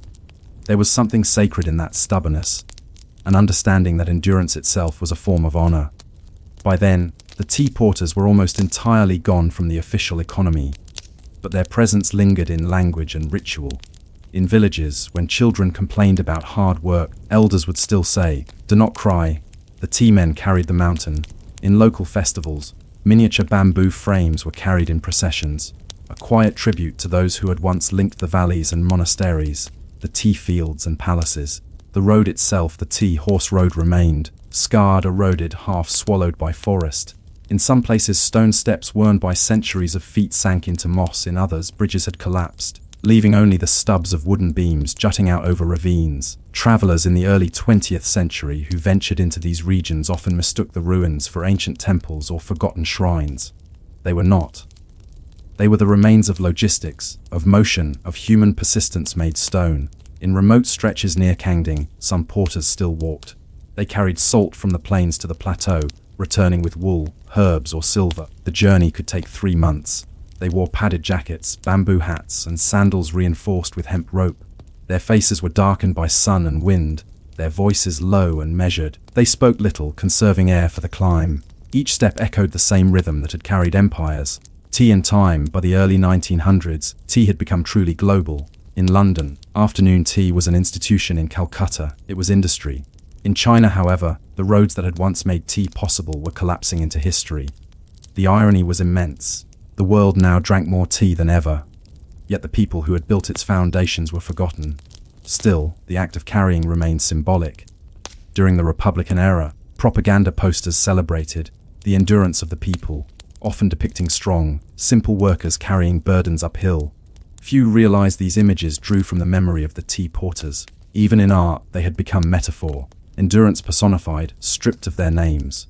The last carriers by the mid-20th century after war and revolution, only a handful of true tea porters remained. Photographs taken in the 1940s and 1950s show them as anachronisms, old men with thin arms and bamboo frames, walking through landscapes newly threaded with roads and trucks.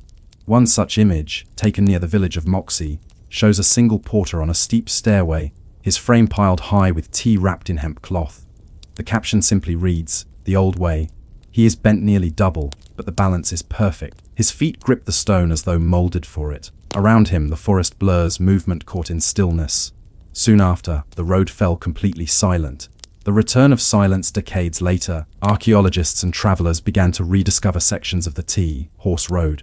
Some found grooves carved into the stone steps, narrow, deep, and smooth. They ran like veins along the path, worn by countless poles pressing against the same spot century after century. You can still see them today.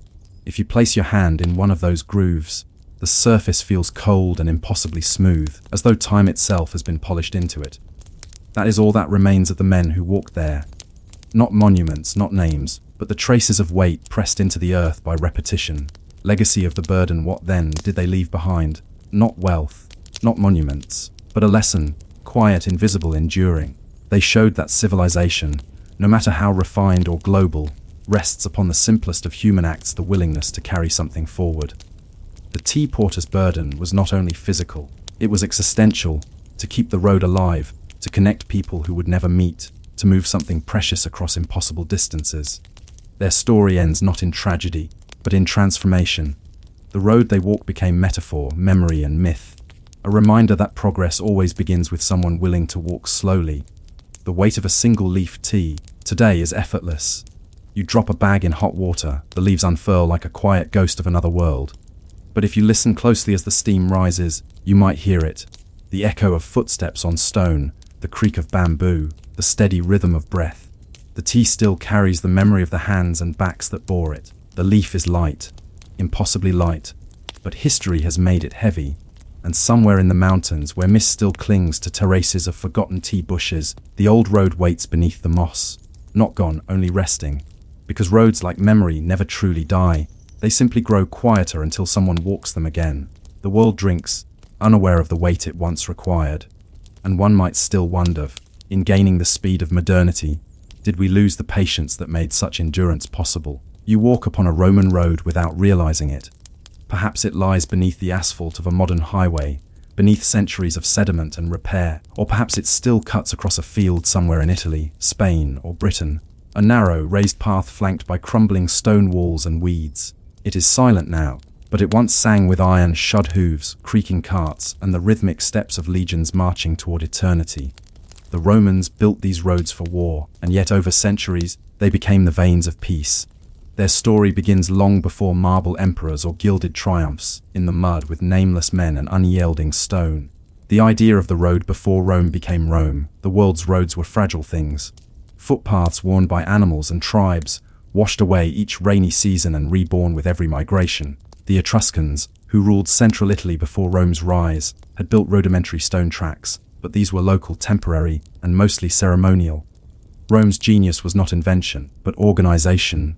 The early republic, expanding from a small city on the Tiber, soon realized that control required movement, fast, predictable, and permanent movement. When the Roman Senate ordered the construction of the Via Appia in 312 BCE, it was not a project of vanity but of necessity. The Samnite Wars were dragging on, and Rome needed a reliable way to move soldiers and supplies south toward Capua. Thus began one of the most enduring engineering efforts in human history. Surveying the empire before it existed, the first step in building a Roman road was not to cut stone or pour gravel, but to see. Surveyors, called agrimensors, walked the land with a few simple tools: a wooden rod, a groma, kind of cross-shaped sighting instrument, and wax tablets for recording measurements. Their task was to find the straightest possible path between 2 points, regardless of what stood in the way. If a hill or a marsh lay across their line, they did not bend the road, they cut through or built over. To the Romans, straightness was not just geometry, it was ideology. A crooked road implied weakness, hesitation, or compromise. A straight road, like a Roman spear, symbolized will, the ability to impose order upon the chaos of nature. The layers of permanence: once the path was chosen, the labor began. Thousands of men, soldiers, slaves, and hired laborers, gathered at the site. The process followed a pattern so precise that it could be replicated anywhere in the empire. The road had 4 main layers, each serving a purpose in strength and drainage. Statumen, the foundation, made of large stones carefully fitted together. Rudus, a layer of smaller stones mixed with lime or clay, tamped down to create a stable base. Nucleus, finer gravel or crushed brick, compacted into a hard, smooth surface. Summum, dorsum, the top layer, often paved with polygonal basalt or limestone slabs, fitted so tightly that even grass could not grow between them. The entire structure was cambered, slightly raised in the middle so that rainwater would run off into side ditches. The Romans hated mud, not for its inconvenience, but for what it represented: decay, disorder, the slow surrender of civilization to nature. The men who built the world, the builders of Rome's roads, were not engineers in the modern sense. They were soldiers, slaves, and conscripts. In newly conquered territories, legions often doubled as construction crews. When they weren't fighting, they dug, cut, and carried stone. Each legion maintained its own engineers, ars architecti, and craftsmen fabri, who directed the work, ensuring that even in the most distant province, a Roman road looked unmistakably Roman. The rhythm of the labor was monotonous: pickaxes striking rock, shovels scraping earth, the groan of oxen pulling sledges. To keep morale, centurions would sometimes allow songs or chants to mark the pace of lifting stones.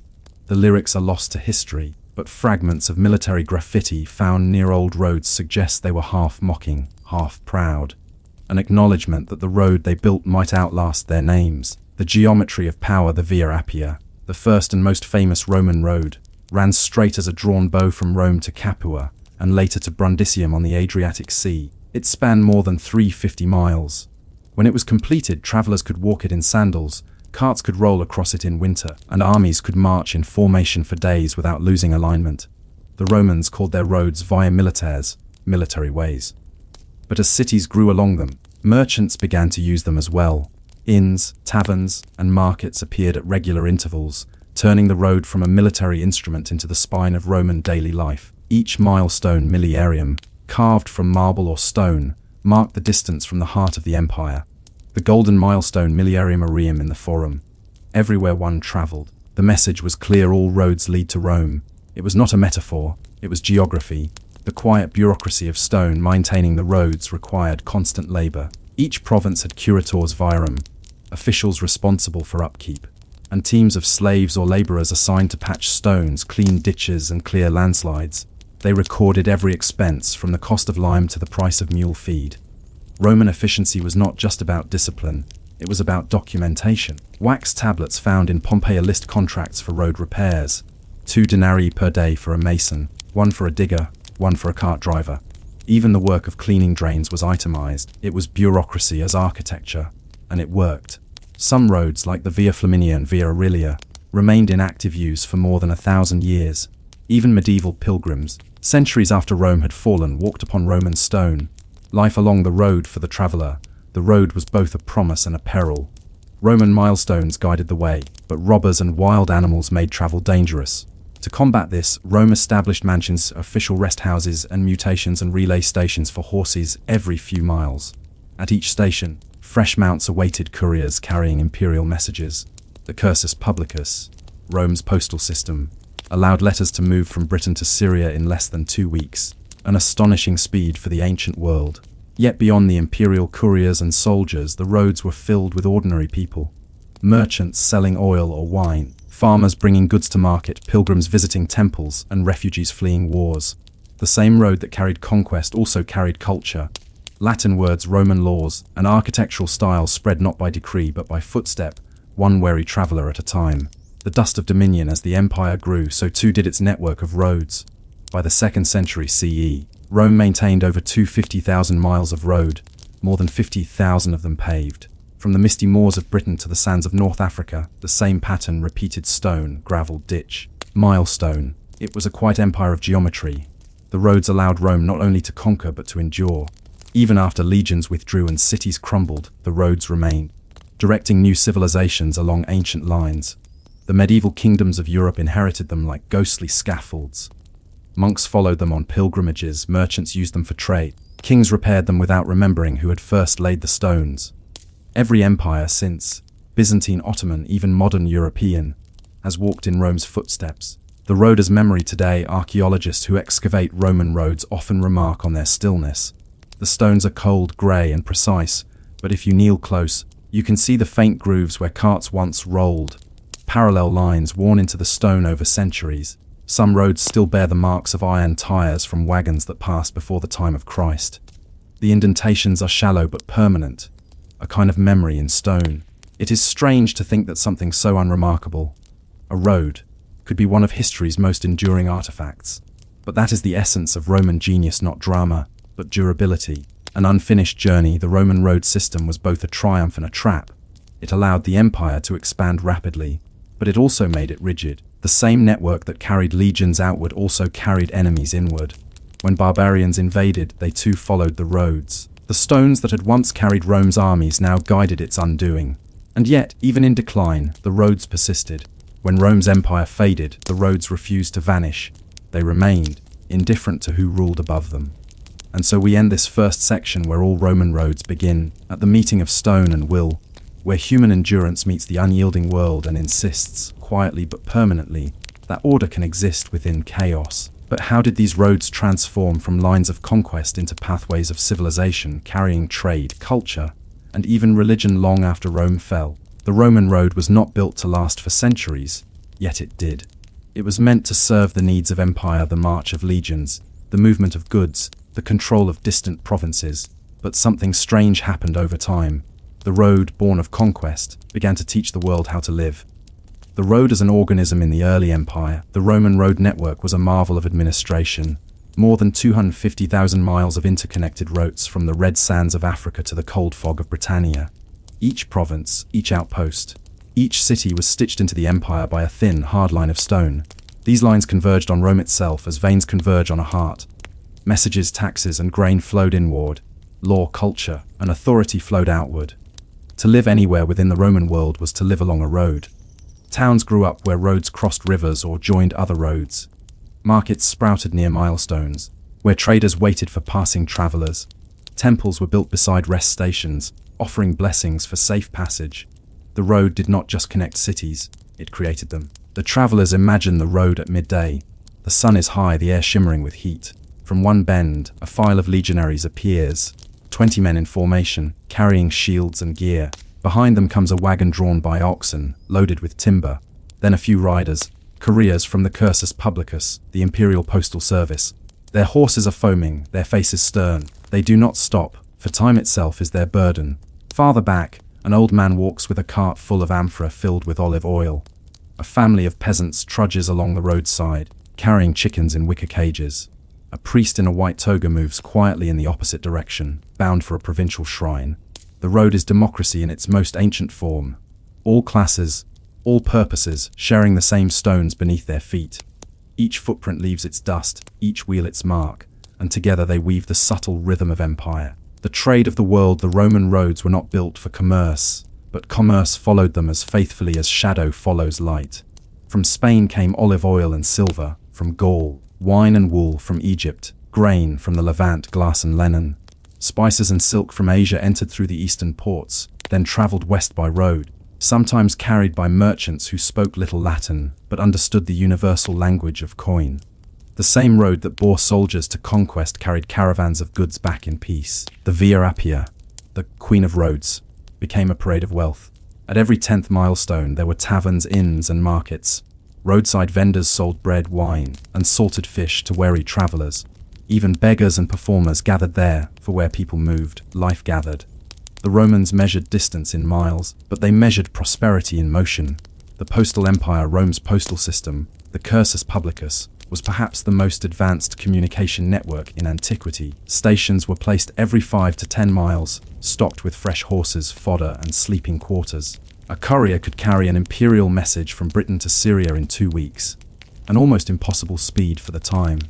This network allowed Rome to project power, but it also created something subtler: connection. Provincial governors stationed thousands of miles away could receive orders and send reports as though the emperor were just beyond the next hill. Merchants could coordinate trade across continents. Scholars, priests, and travelers could move with confidence, knowing that the next station was never too far. For the first time in human history, civilization had a circulatory system. The engineering of the everyday, we tend to think of Roman engineering as grand, aqueducts, amphitheaters, temples.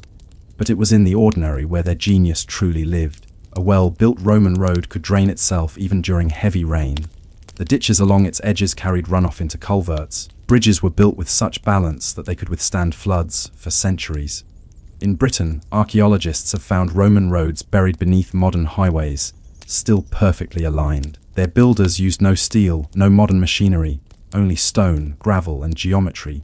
They built not for appearance but for function. Every mile was measured with care, every curve justified by terrain. Even now, a traveller can follow the straight line of an ancient Roman road across entire countries, through towns, fields, and forests, and feel the ghost of that discipline. The world beneath their feet, the road did more than move goods and soldiers, it moved ideas. Christian missionaries walked along Roman roads carrying the Gospels to distant lands. Merchants spread foreign religions and customs back toward Rome. Architectural designs, dialects, and technologies flowed like invisible rivers. When Paul of Tarsus wrote his letters to the early Christian communities, they traveled by the same road that had once borne Roman legions.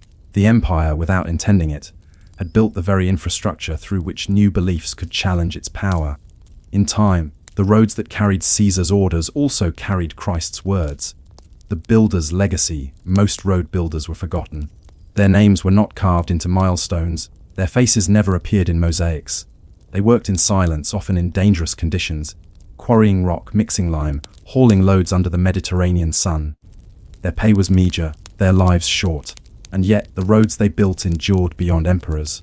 Centuries later, pilgrims to Jerusalem would still walk the Via Domitia through Gaul, unaware that they were following a Roman path. Medieval kings would march their armies down those same routes.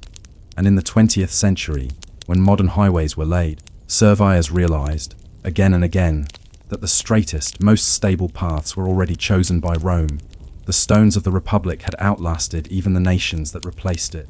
Milestones and memory, every Roman road was marked with milestones, milliaria. They recorded the distance to Rome, the name of the builder, and the emperor reigning at the time. Many still survive, worn, moss-covered, standing crooked in forgotten fields. They look unremarkable, just stone cylinders, some barely waist-high. But if you run your fingers across one, you can still feel the carved letters, faint but legible. From the city of Rome, 120 miles. Those words were more than directions, they were declarations. No matter where you stood, Rome was the center of the world. The road as empire's shadow. By the 3rd century CE, the roads began to show their age. Heavy use, reduced maintenance, and political chaos strained the network. Barbarian invasions cut off sections, local governors lacked funds to repair them. But even in decline, the roads worked. Enough for armies to retreat, enough for merchants to continue trade. Rome itself could crumble, but its roads refused to forget their purpose. Later empires would learn from this. The Byzantines repaired many Roman roads in Asia Minor. Medieval monks kept them open for pilgrims. Even Napoleon ordered engineers to study the Via Appia before designing his own military roads. Every conqueror who came after Rome understood, to rule one must first build a road. Echoes of the builders in some places, the ancient stones still ring when struck, a faint, hollow sound like a drum buried beneath time. Villagers in Italy and Spain say the roads are alive. If you walk them at night, they whisper, the sound of wind passing through the gaps between the stones. Superstition grew around them. Travelers offered coins or prayers at crossroads. Peasants avoided digging near old milestones, fearing to disturb spirits of the builders. And perhaps they were right in a way, for to touch those stones is to touch the endurance of countless human hands, hands that shaped not only stone but the very concept of civilization. The Roman road began as an act of war. It became the bloodstream of peace, and eventually it turned into something else entirely, a map of human persistence. But even permanence has its limits. What happens when the empire that built the roads collapses? When the heart stops beating, but the veins remain?